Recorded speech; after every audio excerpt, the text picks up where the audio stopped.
নমস্কার বন্ধুরা, আমার রান্নাঘরে সবাইকে স্বাগত। আজ বানিয়েছি এই আলু, টমেটো আর এই ক্যাপসিকাম দিয়ে দারুণ সুন্দর একটা রেসিপি। আর এই রেসিপিটা আশা করি তোমাদের ভীষণই ভালো লাগবে আর খুবই ইউনিক রেসিপি। তো চলো দেরি না করে কিভাবে বানিয়েছি সেটা দেখে নিই। প্রথমেই আমি এখানে একটা বড় সাইজের একটা ক্যাপসিকাম নিয়েছি। ক্যাপসিকামটা আমি ঠিক এই রকমভাবেই কেটে থাকি।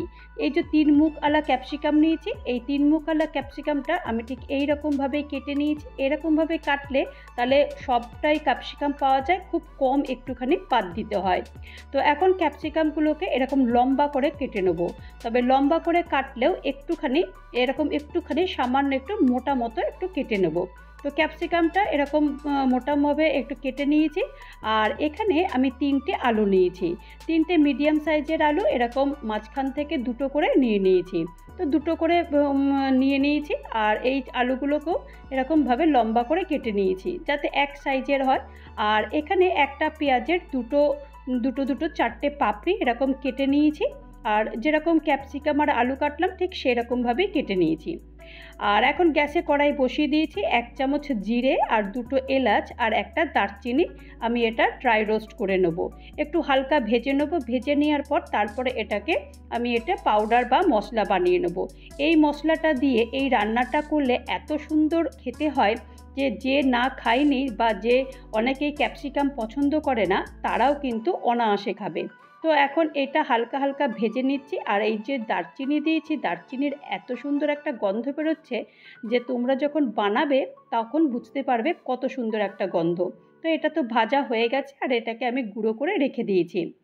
আবারও গ্যাসে কড়াই বসিয়ে দিয়ে তেল গরম করে আমি আলুগুলো প্রথমে দিয়ে দিয়েছি আর সামান্য নুন দিয়ে দিয়েছি। নুন দিয়ে আলুগুলোকে প্রথমে ভেজে নেব।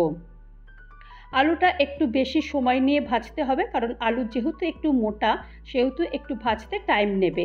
আর এই আলুগুলোকে কিন্তু আমি একদম পুরো ভালোভাবেই লাল লাল করে ভেজে নেব। মোটামুটি 90% আলু এরকম এখানেই ভেজে নেব। তো দেখো লাল লাল মতো হয়ে গেছে। আর এই রকমভাবে যখন লাল হয়ে যাবে তখন আলুগুলো সব তুলে নেব। তো আলু তো ভাজা হয়ে গেছে, আলুগুলোকেও এখন সব তুলে নিচ্ছি।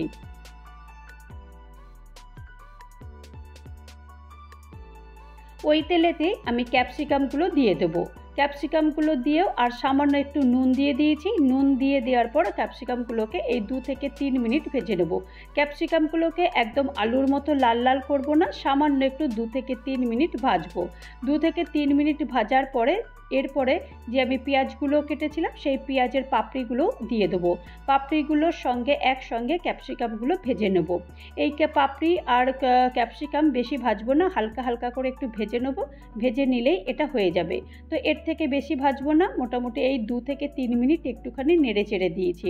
ব্যাস, এইবার এই ক্যাপসিকামগুলোকেও এখন সব তুলে নিচ্ছি।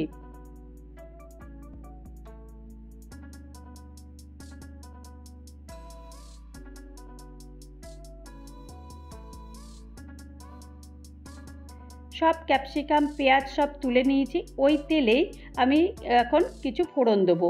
এখানে আমি 1 চামচ জিরে ফোড়ন দিয়ে দিয়েছি। আর এখানে আমি পেঁয়াজ কুচি, আদার কুচি আর রসুন কুচি নিয়েছি। তো এখানে প্রথমে সবার আগে আমি পেঁয়াজ কুচি দেবো। এখানে একটা পেঁয়াজ নিয়েছিলাম, এটাকে কুচি কুচি করে কেটে নিয়েছি।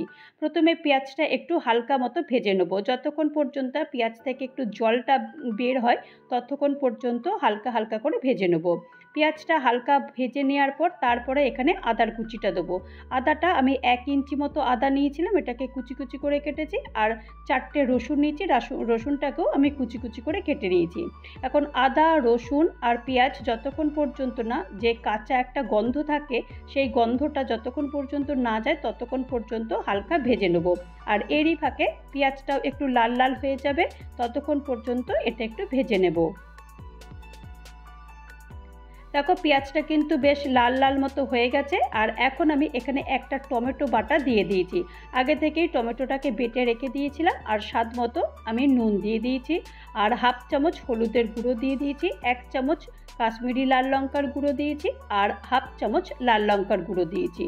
কাশ্মীরি লাল লঙ্কার গুঁড়োটা দিয়েছি এই কারণে যে একটু বেশ দেখতে ভালো হবে বা রঙটাও বেশ ভালো হবে।